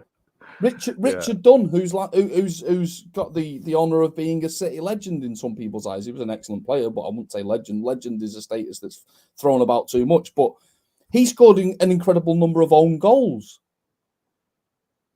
There's so many things, man. Fair. So you've just had a weird comment there that I want you to challenge because it's disturbing me. I don't know what he means by it.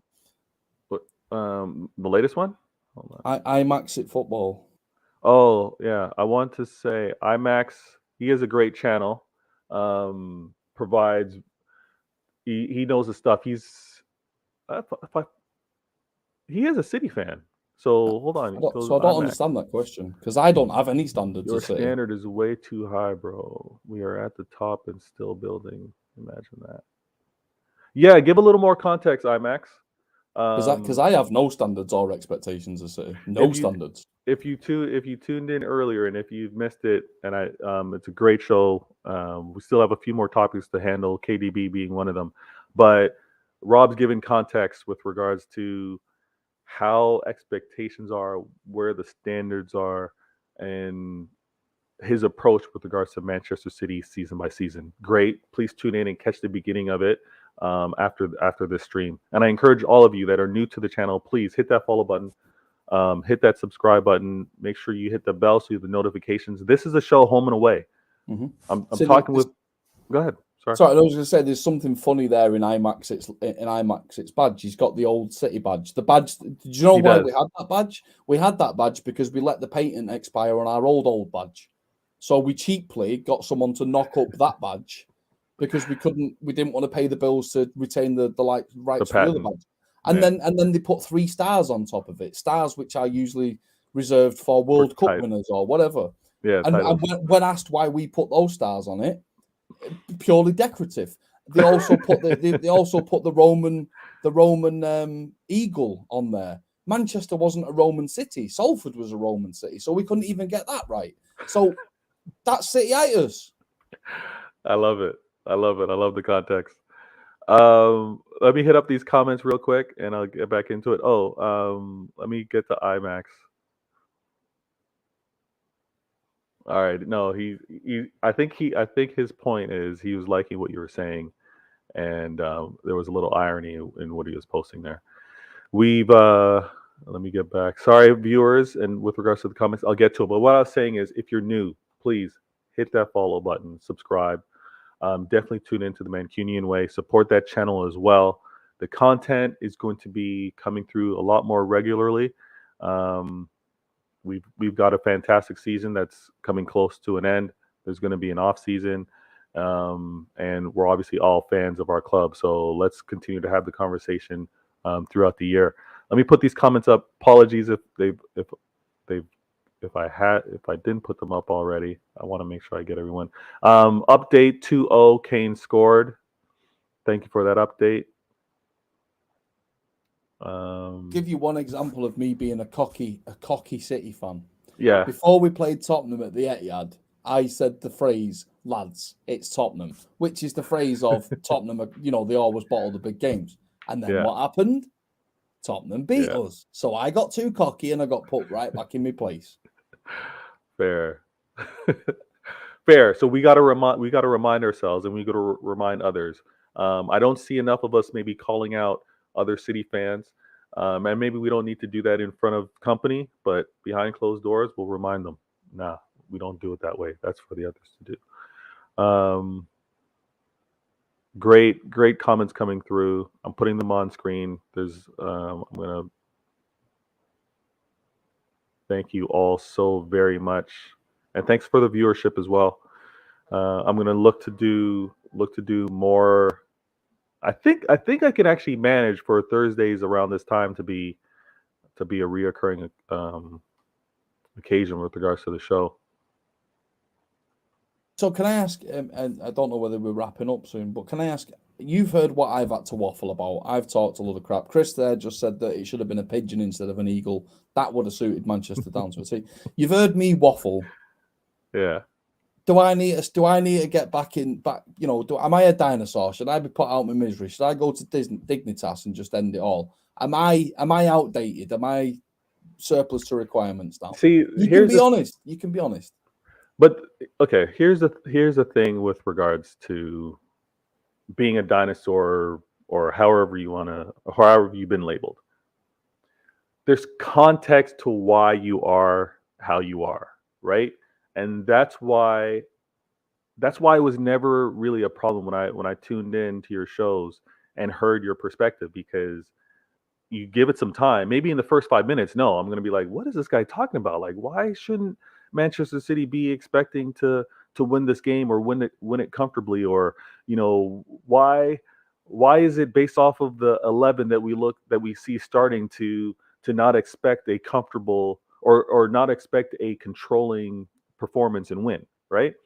But now when you take into account some of the slips, some of the falls, some of the moments of thinking, yeah, we should be handling this, and being disappointed because something oddly happened, or, you know, a player performance was slightly off, whatever it may be, that is understood. Where it does come across as these guys, or you're coming across as a dinosaur and not in the present day, is when you just look at it for the day that for present day, and maybe player for player, manager for manager, last two games of form, and looking at the last two games of form versus an opponent, and not saying this is what should happen, right? There's, it's like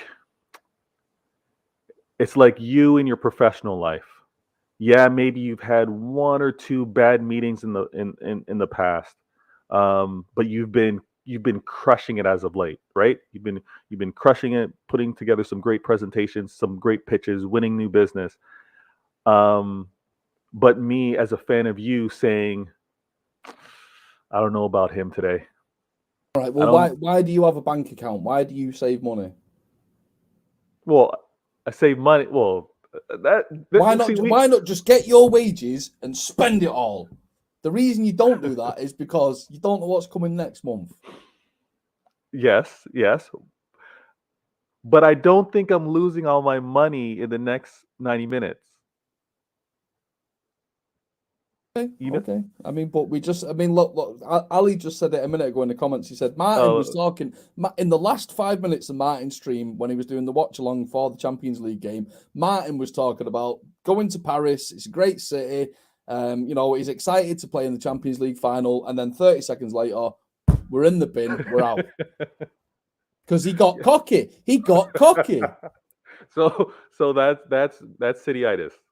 That's City-itis. Yeah, Martin ruined it. Martin is the jinx that ruined it all. He got cocky, and now we're out. Oh, that's too funny. That's funny. Oh shoot, these comments are coming through. Thank you so much.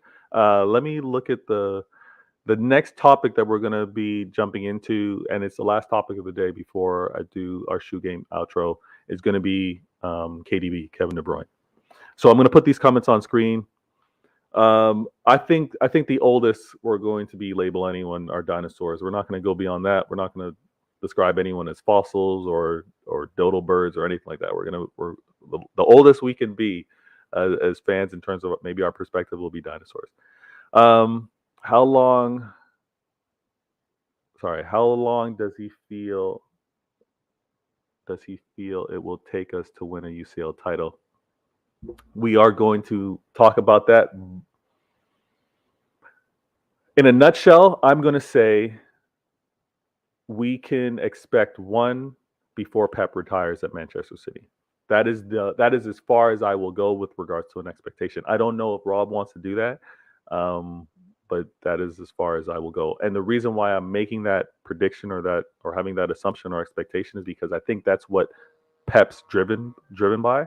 And I think, like many of us, when we have a goal, we don't want to, we won't stop until we hit that goal, right? We all have different relationships with City. It's all good, but don't dismiss the past. Absolutely, and I think that's where some of it gets a little lost in terms of maybe new fans, new generation, is that what they know, and we know it's actually real life. It's like everyday life. I forget exactly how the saying goes, but they say youth is wasted on the young. Is that how it goes? Because as we're older, we have the wisdom, we have the perspective, and the fans today, all they know is what they know until they maybe do some homework, look up some history, and maybe have a perspective. So them, as young people do, they want it now. They know better because it's what they are. That's just how it's seen. I'm sure we all have that same perspective, different perspective with regards to our parents and vice versa. It's always the case of a generation after generation. Rob, this comment here, is this related? Saying if he's saying if I'm a dinosaur, what's Ronnie? He's saying he's an amoeba. Oh, gotcha. What tardigrades? I think tardigrades are the thing that came first, right? Tardigrades before the dinosaurs. Before the dinosaurs, yeah. That's funny.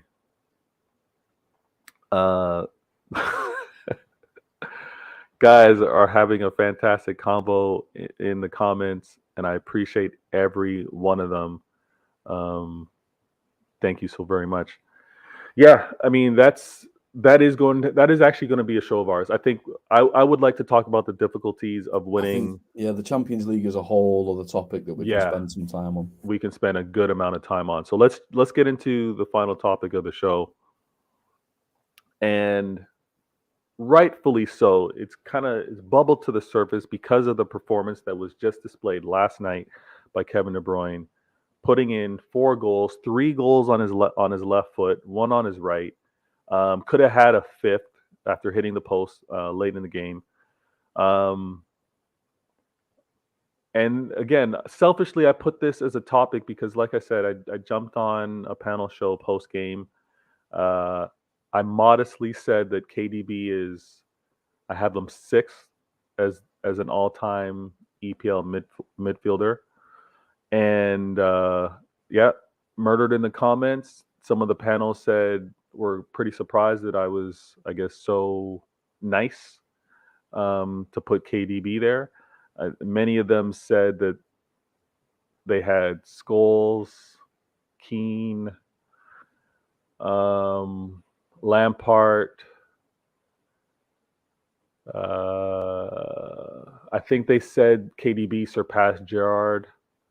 I'll give you some context to why I said 6th and then hand it over to you, Rob. But again, I also said I have him 6th because his career is not over. The other players have had the luxury of actually, they've all concluded their careers in the EPL. So that standard or that benchmark or the milestones that they've all achieved, that's been set. But I have him 6th, and I'll give you the context why. The players before him either equal or exceed the amount of EPL titles that he has. I had Scholes, obviously his longevity, his results, his trophies speak for themselves. I actually have Lampard ahead of him just because of how he's played, again, what he meant to that team and the longevity that actually played for the club. And then players like Yaya Toure, Patrick Vieira, David Silva, I had ahead of him. I do, and I would have, if they had asked, if the conversation was to progress, I would have said Gerrard's actually behind KDB. I have him 7th, but because I do have KDB 6th. But those players are ahead of him, and again, it's my tie to my club and its history. I've seen what David Silva did for Manchester City and what he meant in terms of kind of like the push, right? The players and the caliber of players that came to the club and the push for greatness and the push to pursue EPL titles and to bring us the first title. In the same vein, Yaya Toure and what he meant as a player. My favorite Manchester City player while playing, and like I said, I loved how he commanded the midfield. I loved how he was able to like just run through the midfield commandingly with providing passes as well as being a score threat. And I see a lot of the similarities with what KDB is doing today, taking on that foundation and that heritage in terms of midfielder from David Silva and Yaya, and encompassing all of that within his game. So that's how I kind of broke it down. And I had him 6. I do think that as short as the next 2 games, I would actually propel him past them because he would then now exceed those guys with regards to EPL titles. If I'm correct, actually no, he would match David Silva's with the KDB getting his 4th, but with what KDB's what he's done since joining us has been amazing. And barring, I think, one season where he was a little off because of injury, not playing consistently, and I think Gundogan actually stepped up and was phenomenal for us, I think, that year. But KDB has been fantastic, and if he continues, that now jump to 3rd, if Manchester City is able to win this EPL title, KDB getting his 4th, I would actually have him jump to 3rd on that list with a really strong possibility of even surpassing the players that I mentioned before him. as I check these comments, what do you think of that, Rob? Where do you, as the home Well, fan, where do you place KDB? oh dear, I need to know what sort of man you are first. Where's David Silva on that list? I know you said that he's on that list, but where's he on that list? David Silva. I have him. Okay. Oh, so if you want to go chronologically, is that what you mean? No. I just want to, because you said that David Silva's higher than Kevin De Bruyne, but I'm just wondering where he is, because you said De Bruyne's 6. Where's Silva? Silva's ahead of him currently. Mm-hmm. So Wait, whoa. Currently? Nah, sorry. David Silva is the greatest Premier League midfielder of all time. Forget your Gerrard, forget your Lampard, forget your Scholes, forget all. Keane, rubbish. Whoever said that, idiot, clearly never watched Keane play. Keane was an excellent midfielder, but he was excellent for like 4 years and crap for everything else. He was decent at Nottingham Forest, but the midfield he played in at United made him better. Scholes was probably the most consistent out of Scholes, Lampard, and Gerrard. Gerrard had 4 awful seasons playing for Liverpool. Scholes, like I said, was probably the most consistent, but Scholes was playing in an incredible team with incredible strikers that dug their team out of trouble all the time. Lampard was a great goal scorer, but he wasn't a completely rounded midfielder. David Silva is consistently overlooked because David Silva wasn't an out-and-out goal scorer, but he did absolutely everything else. And when you look at the statistics and the metrics like assists and goals and headers and whatever, David Silva created the space for everyone else to get the assists and the goals. David Silva was the guy that did the assists of the assist. You know what I mean? Like David Silva's slide rule pass to the edge for someone to run onto to cross into the box for Aguero to score. David Silva did things that no other footballer has ever done in world football. And not only did David Silva do that, but he did it for a decade straight. A decade of consistency. David Silva had very few 9 or 10 out of 10 games, but he never dropped below a 7 out of 10 for a decade. No other midfielder in world football has done that or ever will do that. And the respect that is not on David Silva's name is ridiculous, because go back and watch 10 years of football. Watch 10 years of David Silva, and he is the greatest Premier League midfielder of all time. Fact. And I will fight anyone in the street that says different, because I don't care about your assists metrics or your kilometers run metrics or your goals metrics or whatever. David Silva did something nobody did. He made space where there was none, and he did it for a decade. 7 out of 10 minimum. Kevin De Bruyne has had lots of 4 out of 10s or even 3 out of 10s when he's been injured or lazy. I know that Chris loves Kevin De Bruyne, so I'll never say that he's been lazy, but he has been lazy. Yaya Toure had some 11 out of 10s, but he also had some 1 out of 10s. David Silva never dropped below a 7 for a decade straight. 10 whole years of football, David Silva never dropped below a 7. He was incredible, and we are so spoilt to have been able to watch him. Spoilt rotten. Sorry, it was impassioned speech, but it's a fact. It's a fact. Number 1, greatest Premier League midfielder of all time. Number one greatest midfielder of all time, David Silva. So I got to ask you, and with relation to the question, where's KDB? 12th. Currently. 12. He's 12. Currently. Because the reason for that is because that you have to be able to argue in both ways. My argument for Silva putting him clear of everyone else is because he did it for a decade. But there have been midfielders in the Premier League that have been incredible in 1 season or 2 seasons. So they have to get onto the list with an asterisk for a different reason. Kevin De Bruyne at the minute is on the verge of top 10. By the time he leaves City, he'll be probably about 4th.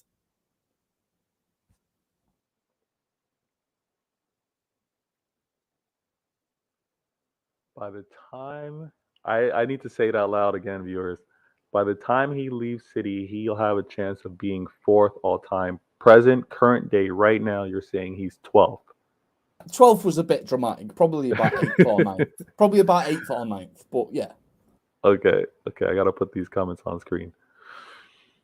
IMAX football goes. Oh, sorry. IMAX it football goes. He's laughing. No fight. They did said that he couldn't cut it in the Premier League, and he changed the entire league.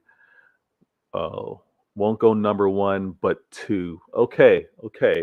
So you've got people in the chat, Rob, that are in agreement in terms of David Silva not getting his proper respect. I agree with you.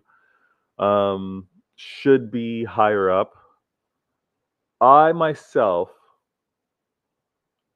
I know him as the magician. Obviously, I've seen the magic that he did on the pitch.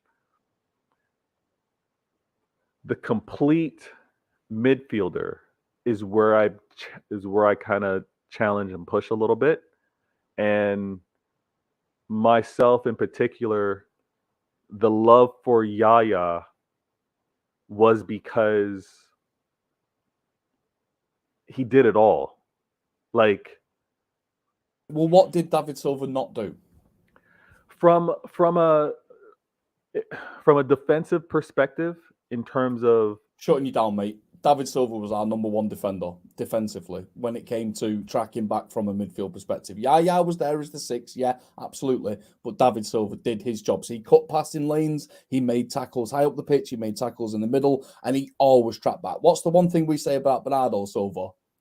His illegitimate Portuguese offspring. Bernardo Silva tracks backs, covers space, does the runs, does the hard yards. David Silva did it too, mate. I promise you. David Silva did it too. I wouldn't say that he didn't, but for now, in terms of like, because again, when we get to this point in terms of like who's slightly higher in ranking, I don't do this often, by the way. The whole all-time best of the best, even with regards to Manchester City fans, I don't quite do that. I appreciate them for who they are, but again, the reason why this kind of came through is Rob would have been one of those fans had he been in the comments. He doesn't waste his time doing that, but he would have been in the comments being like, "Vader, you're out of your mind. How do you have KDB 6?" And then to not have been mentioned that he's not even sniffing David Silva in terms of midfielder.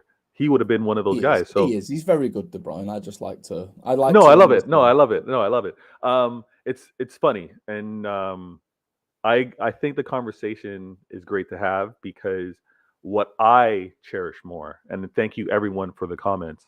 What I cherish more, and Rob knows how to trigger the comments, and I appreciate him for it. What I happen to love is the tradition, almost, or the expectation. Wrong word, but maybe I'm going to say the history. The history that's kind of developing with regards to quality midfielders being synonymous with Manchester City.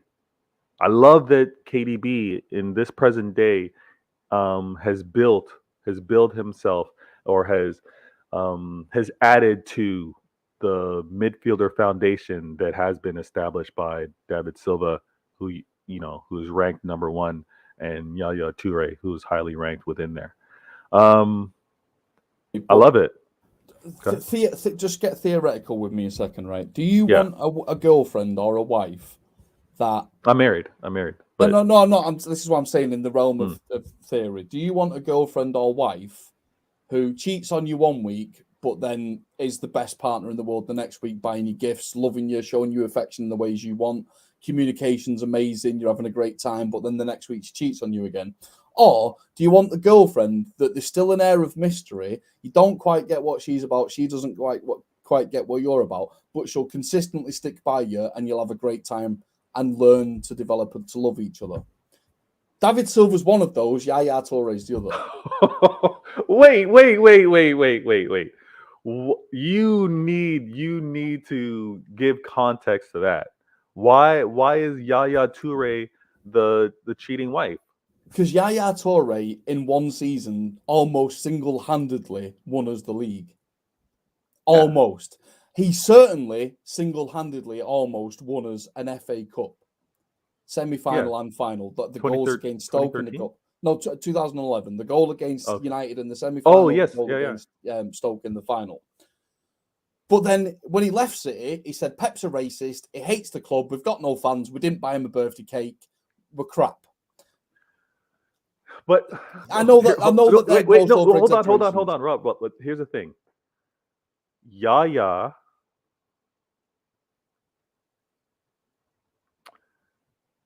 Yaya, that example, he's not cheating. So Yaya is a wife. This this analogy is crazy, by the way. But Yaya had his gripes with Pep, not the club. Well, So in he did terms of have gripes with the club, though. He did. He did. what was the gripe with the club? I remember one game of football where Yaya Toure went on a lung busting run. He ran from the edge of his own area all the way up the pitch at 1,000 miles per hour, took on every other player but missed, didn't score. And the crowd went, oh, and then they tutted. The collective, that tutting noise when there's the sense of Mm-hmm. disappointment. Mm-hmm. And Yaya Toure just slammed his hands into the ground and stayed on the floor for about 2 minutes while the opposition got the ball, went on attack and scored. And the reason for that is Yaya Toure gave everything to force City over the line to score the goal, but ultimately didn't score it. City-itis, maybe. And then the opposition go and score at the other end. And while the opposition are scoring at the other end, Yaya Toure is lying down on the floor and looks lazy. He's not lazy, but he looks lazy. And that's his relationship with the club in some ways, to some fans. Give it all one moment and then give nothing the next moment. And that's why it is a bit like that volatile girlfriend. Whereas David Silva was consistent. David Silva never laid down on the pitch. I remember a League Cup final against Arsenal when David Silva ran rings around every single player on the opposition team before passing it sideways. And it was beautiful. Yaya Toure is one of the greatest footballers I've ever seen. He's one of the most incredible, explosive footballers. He scored some incredible goals, but he's still frustrating. People have that same relationship now with Raheem Sterling. Raheem Sterling's dragged us over the line for trophies and for titles, but people hate him. I never hated Sterling. I never hated Yaya, but people do hate those players, and it's just such a weird, toxic relationship in some ways. Well, there's a lot of compounding factors in terms of like perception of players and how players are either cheered or criticized and how that comes across. I think where I was often defending Yaya or the perspective in terms of him as a player. And again, I'm away. I don't see the pitch. I see what's on the screen. Once the camera pans and shows the action, I don't know what the player's doing in terms of tracking back or running or arguing with refs. That I don't have that vantage point. I do often see though that when a player does go out, and I would see it to this day. We could maybe talk about how Grealish maybe doesn't track back, or some of our gripes maybe with Mahrez in terms of trying to be too slick with the ball, losing possession after Walker's kind of overlapped, and then we're vulnerable and not tracking back. I've seen elements of that, but it's the context which is tough to talk about overall with regards to Yaya. And that moment that you're describing, I've seen many moments in terms of Yaya taking command and busting like a train from his own 18 and try to dictate play and get everybody on board to kind of come along with him and get to the final third, and it not coming through. And part of that is late game fatigue or late game exhaustion to try to do something offensively. And I'm not going to make excuses, but some of that does play a part. 1 second, there's someone at my door. If you can maybe talk a little bit more about And I don't know. There's some things as well. Football is infinitely frustrating. We're all football fans. We're predominantly Manchester City fans. I think everyone in this group here. And what's the one thing we would do if we were playing for Manchester City because we love Manchester City? What's the one thing we'd do? We'd leave everything on the pitch, right? We'd run ourselves into the ground. We're not good enough at football, else we would be playing for them. But the first thing we would do is run ourselves into the ground, leave everything on the pitch. We'd break our own bodies for the club because we love the club. And sometimes it can be said about some of these players, they've not always done that. And that's why Yaya's frustrating. Yaya has given me some of the best moments in my life. He's played some of the most beautiful football I've ever seen. Yaya ran himself into the ground some weeks and then didn't look interested other weeks, in my opinion.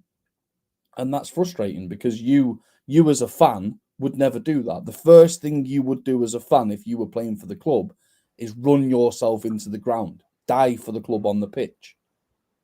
That's the first thing you'd do, right? Because you're a City fan. That's the first thing you'd do. You'd run yourself into the ground as a fan. You would give everything and leave everything on the pitch. If a fan got to play for City, that's the first thing they'd do. Forget about the skill levels and the beauty of the football and all the rest of it.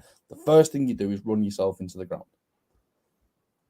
Yeah, I think one thing that, and all players are professional, right? But all players are human as well. And I happen to know this. I'm sure, Rob, you can maybe have examples of this. There's also a battery that gets put in your back the more you have fans on your side. So, and it does become a little draining. It does become difficult when a considerable size of your fan base isn't as supportive for you as they of I get it. like of others, right? Can I just clarify, Yeah, by the way? I've always been on all of their sides. Oh yeah, I'm not questioning that. I was just referring to. I don't boo them. I'm not at games. I'm always on their side. Always. It's all, when we're talking like this, everyone can be critical of players. Even Jack Grealish. At games, I don't sit there going boo Grealish. I don't. Right. Right. The only player that's ever taken me close to that line was Alexander Kolarov because he was lazy. He was really lazy. Really lazy. He's almost as lazy as Cancelo, defensively. Mm-hmm. So he's the only player that's ever got me close to that line. But I'm so spoilt to be able to watch these players. Oh my God. How good have they been for a decade? Yaya Toure was it. If we would have only ever got Yaya Toure, building bloody statues because he was incredible in a City shirt. Mm-hmm. It was incredible.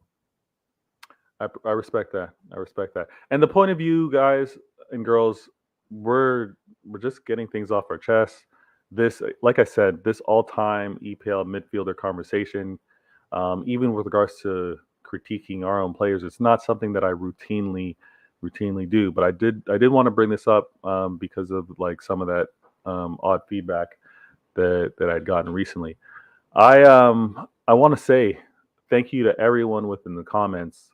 Amazing day, and it's our second show, home and away. 2 Manchester City fans. Can I ask one last cheeky question? Go ahead, you got it. One last cheeky question. You're putting together an all-time, or not all-time, but you're putting together your midfield from the last decade.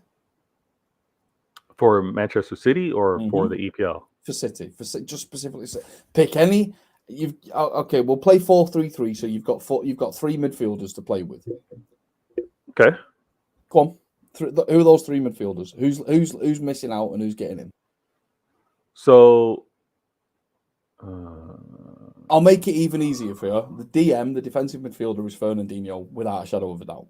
So now you've got he's a left-sided midfielder and a right-sided midfielder.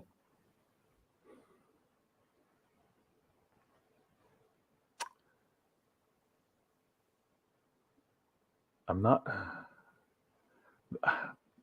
This is gonna hurt, man. But because of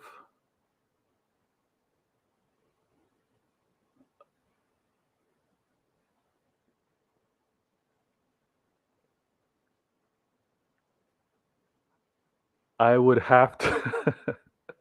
I would have KDB and I would have Yaya on that back in the midfield. But no David, no Bernardo, no Nasri. No, I wouldn't have Nasri because if we want to talk about playing racing to attack and tracking back on defense, Nasri wouldn't I make that for me. Although I love his creativity offensively, and him and Yaya together, they had some type of symbiotic connection. Yep.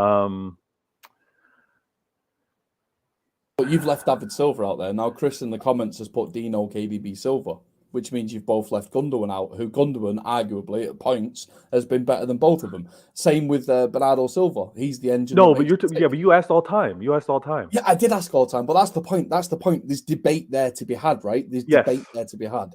Yeah. And again, even with regards to different variations, there's no doubt that the whatever three you pick is going to be a winning combination.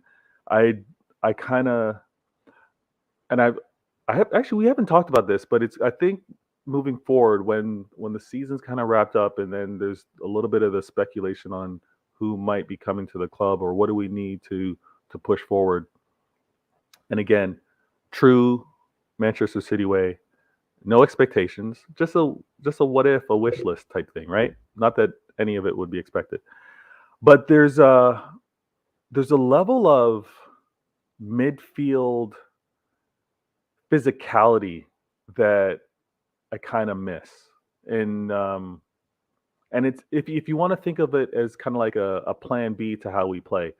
Pep has Pep obviously has his style, the fluidity, the passing, um, and but sometimes I like to just be able to dish it and not just have to kind of take some of the physicality that gets imposed on us. And a player like the magician that David Silva was, he wouldn't even let you touch him, right? He'd keep that ball on the left side of his body all the time, and there's no way if you're trying to get the ball, you got to go through him. So the way he played was magical, even when he played internationally. But there's just something about the only way you're getting this ball is if you have to is if you physically foul me, and I see that a lot in KDB, and I see that Yaya. I just think of that type of midfield um, being great, but there's no wrong answer, obviously. The the thing that I want to say, guys and girls, if you haven't, please hit that follow button, subscribe, hit the notification, follow on Twitter.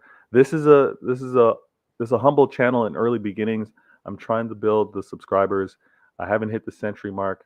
Um, so every little bit counts. Share the word. If you like the content, even if you have criticism of the content, please let me know. I don't take it disrespectfully. I have a thick skin. I'm always looking to improve. Whether it's the graphics, whether it's the maybe even from a topic standpoint, anything. All of it can be evolved, and all of it I'm looking to change. It's not. This is one of the channels where I'm just looking to be extra about it. I'm actually looking for some genuine conversations and a unique perspective that hopefully is I think is missing out there in the YouTube world and Twitch We're world. doing a So good job, I think, bro. I think we're doing a good job.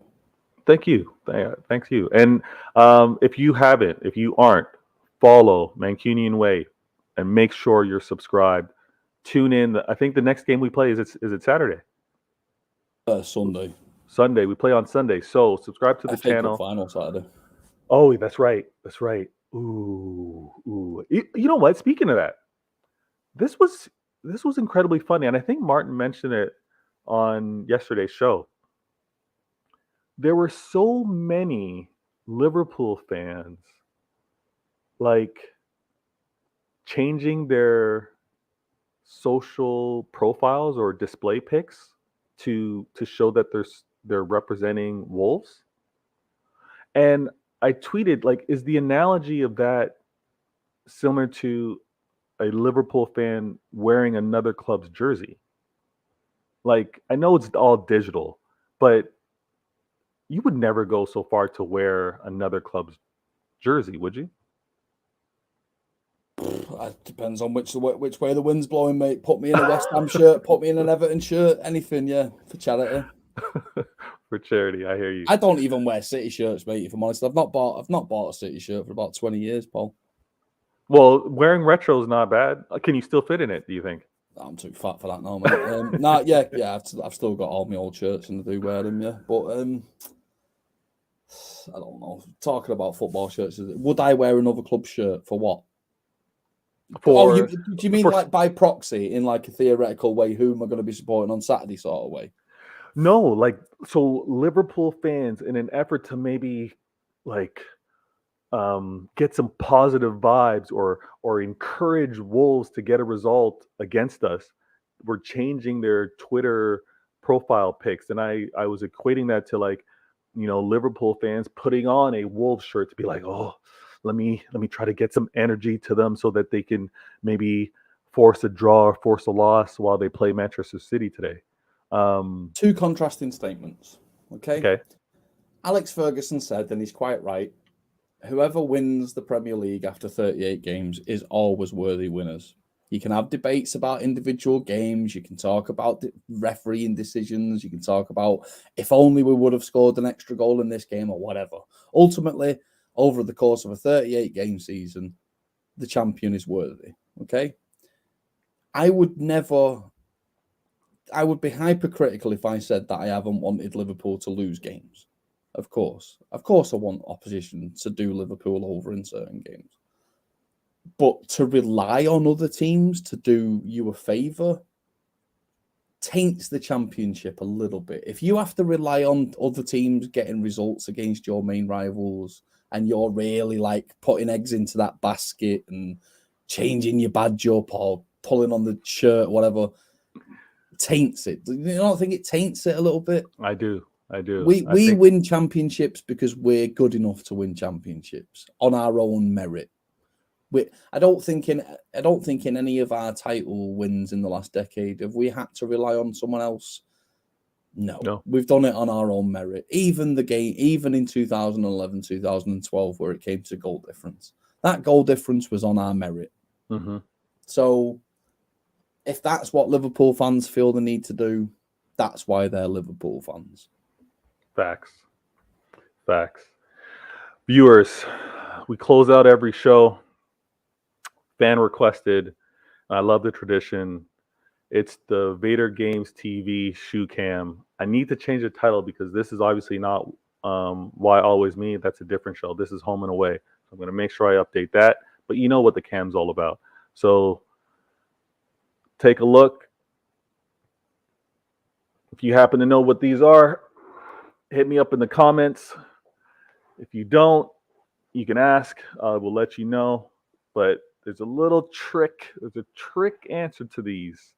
All right. They look like one shoe, but there's a little something special about them.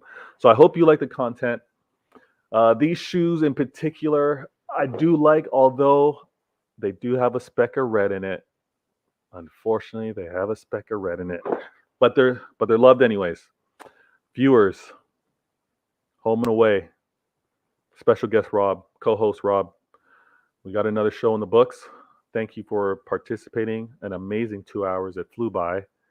We're going to have to do this again, and I'm going to do my best to actually schedule it so it can be a routine. I think we absolutely have to do one before the Champions League final about the Champions League, because you'll really hear me waffle about my distaste for that competition. And we've had high praise from Chris Baker, who apparently claims that this is the best City stream he's watched in ages. So there you go. Oh, Chris Baker, legend. Thank you so much. Spread the word. We're going to do this again. We will have to talk about Champions League because I want to do the same thing. I actually want to have the conversation. What's tougher between the two? And I also want to continue to emphasize that I think you need to be dominant. You need to be great at home before you can actually brag about being great in Europe. Can I make one request? Hit me. Find the opposite of me. Find somebody who really loves the Champions League. I can do that. I can definitely do that.